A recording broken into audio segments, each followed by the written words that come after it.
Cranial nerve 11. Going to have her shrug her shoulders against strength there. Good strength. Cranial nerve 11 is intact.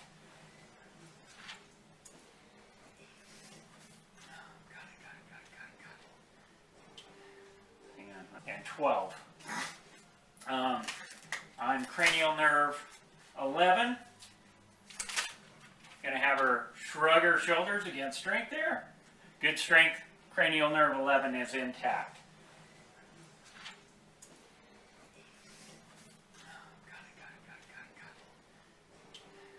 Hang on, let me think about it. I got everything there. So, what am I missing? I'm missing something. If I think of it on, sharp and dull. So, I want my patient to, of course, close her eyes. This is sharp. This is soft. Sharp or soft? Sharp. Soft. Sharp. Soft. Sharp. Soft. Okay. And sensation is intact in that facial area. So we're going to go ahead and do a quick rest. Huh? Skin. I already did skin.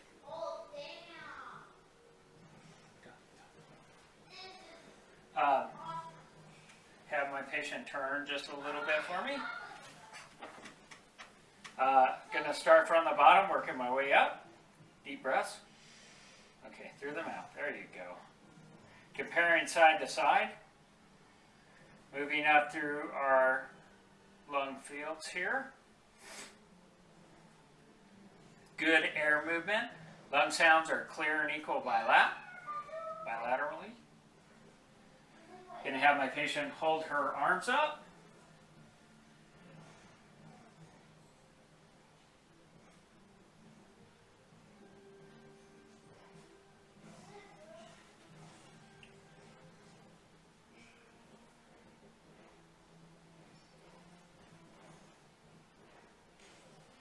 All right, lung sounds are clear and equal bilateral. Well, I got her turned a little bit here to the side. I'm going to let her know I'm going to set behind her and have her lift her chin for me for just a second.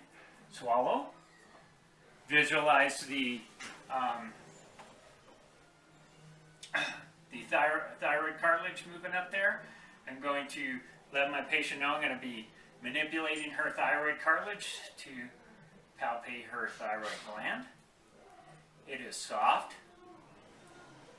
Not unusual there. No lumps, no masses. Not feeling any lymph nodes. We're going to go ahead and auscultate both over the thyroid cartilage, thyroid glands, and I'm going to listen to her carotid at the same time.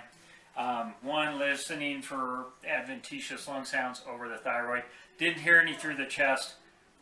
I like to assess this one when my patients are choking on something. Listening for stridor when I do. And then over the thyroid and carotid, listening for bruit.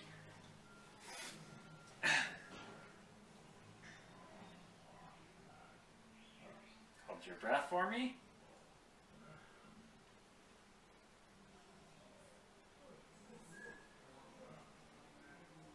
Okay, no bruit heard. Go ahead and breathe a couple times for me. And good air movement through the thyroid cartilage there, into the trachea. So, lung sounds are done. Going to do a quick sweep of the room here as required by the class while my patient's laying down there. Oh, don't lay down yet.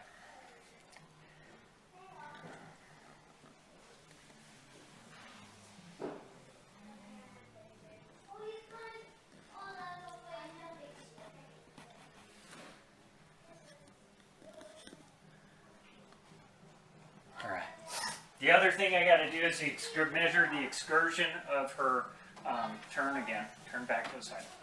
Excursion of the diaphragm, and of course I want to tap back here. Hearing good resonance in that hollow chest. And I'm going to have her take a deep breath and hold it. So I would mark where that ending is. Go ahead and breathe. And then I'm going to have her exhale all the way out and hold it. Okay, and I would mark there where that resonance stopped. Measure. It would expect that diaphragm excursion to be between 3 and 5 centimeters. And then I'm going to have her turn one more time. And I'm going to check for tactile fremitus. I'm going to have you say the words 99 when my hands touch. So go ahead and bow just a little bit. And 99, 99, 99. good tactile fremitus there. Go ahead and stretch out, make yourself comfortable. Do you need some help with your legs? Okay.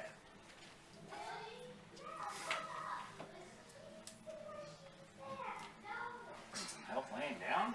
So, just gonna percuss over her chest here. There again, listening for resonance. And then go ahead and listen to some heart sounds.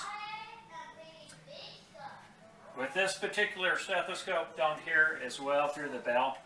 Much better through the diaphragm here. Starting at the PMI here, listening for her mitral valve. This is 5th intercostal space, mid-clavicular line. Then I come up to 4th intercostal space, left sternal border. Then 3rd intercostal space. This is Erb's flow.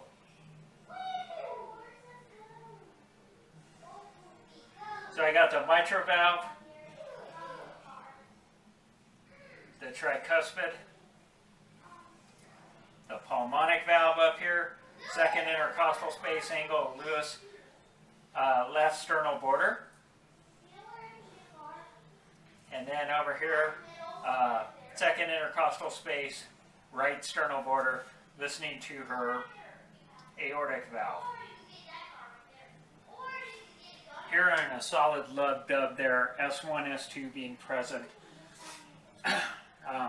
We already, thyroid gland, did our carotids.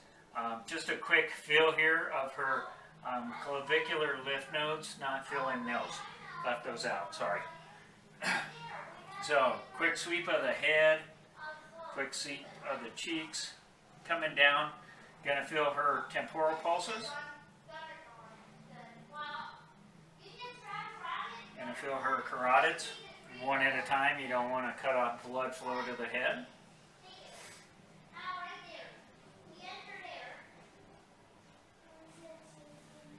Brachials, as I'm feeling these pulses, comparing side to side, strength, the symmetry of the pulses, are they even?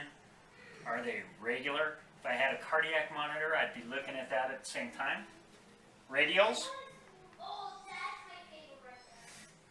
would check her femorals, but we're going to forego that. The popliteals.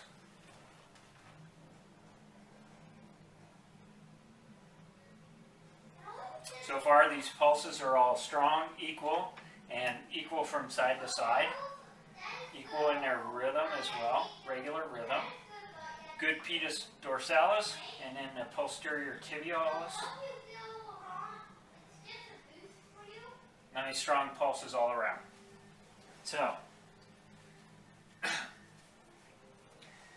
going on to our abdomen, it's flat. Not seeing any bulging. Go ahead and straighten out your legs just a little bit. Not seeing any bulging. Not seeing any pulses. No masses. A couple of small papules here. Before we get to pushing and listening for different kinds of sounds, we're going to go ahead and listen with our stethoscopes first. We want to listen for our bow sounds.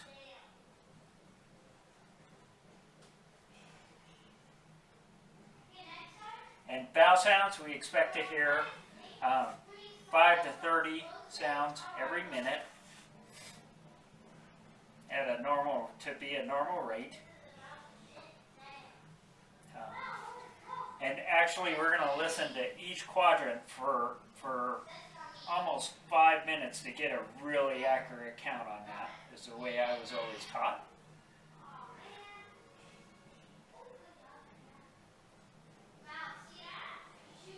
Vowel sounds are present in all 4 quadrants.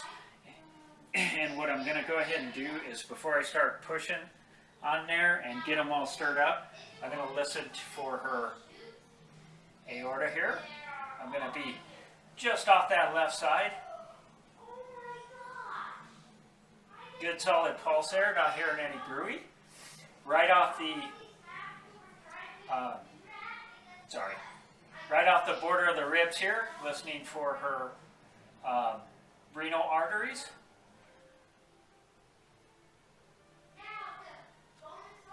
Hearing a good solid pulse there, not hearing any bruit.